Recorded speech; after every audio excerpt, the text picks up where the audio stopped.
vous ne pouvez pas choisir de pleurer.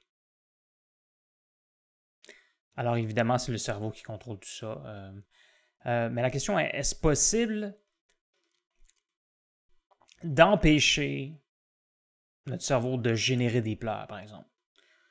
Alors, je pense que le cerveau est capable de, de faire ça sans qu'on en soit responsable. Mais je pense aussi que c'est possible de faire un petit quelque chose à l'intérieur, mais c'est à l'intérieur de notre cerveau, en fait. L'expérience, c'est que quand on essaie de se forcer à ne pas pleurer, en fait, c'est quelque chose d'assez subtil, fait que ça peut donner l'impression qu'on le contrôle. Et je pense que c'est possible de contrôler une part, parfois. C'est impossible de prouver ça, si on le contrôle vraiment à ce moment précis.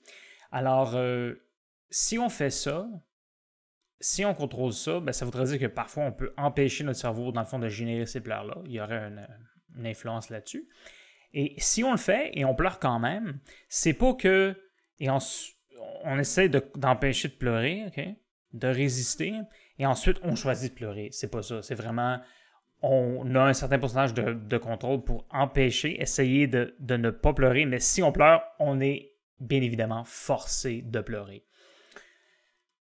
Ensuite,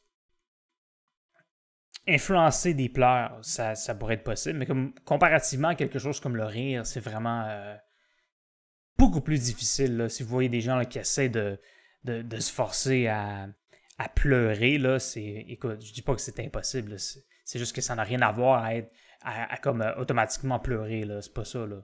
Ok, c'est extrêmement difficile, là, certaines techniques là, pour essayer de faire en sorte que le cerveau. C'est pas exactement la même chose que choisir de pleurer, là, évidemment.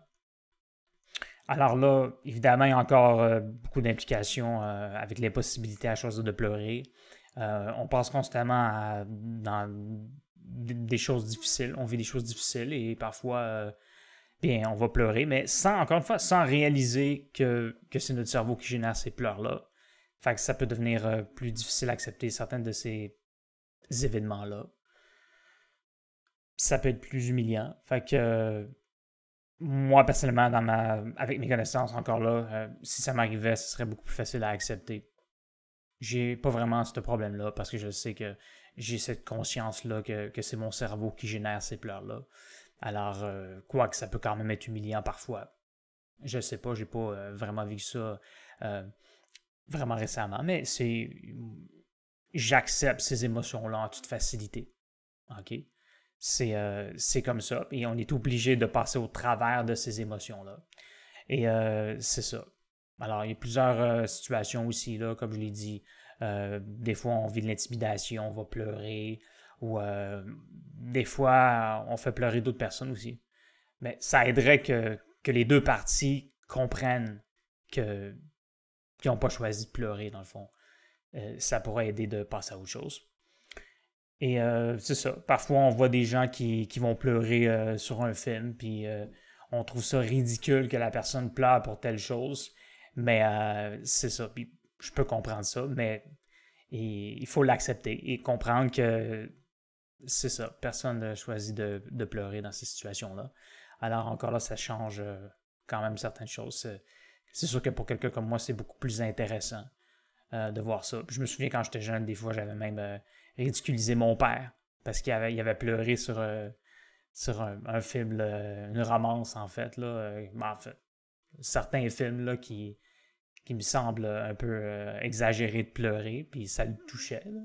Mais aujourd'hui, je comprends que c'est correct que certaines personnes soient touchées par certaines choses comme ça. Là.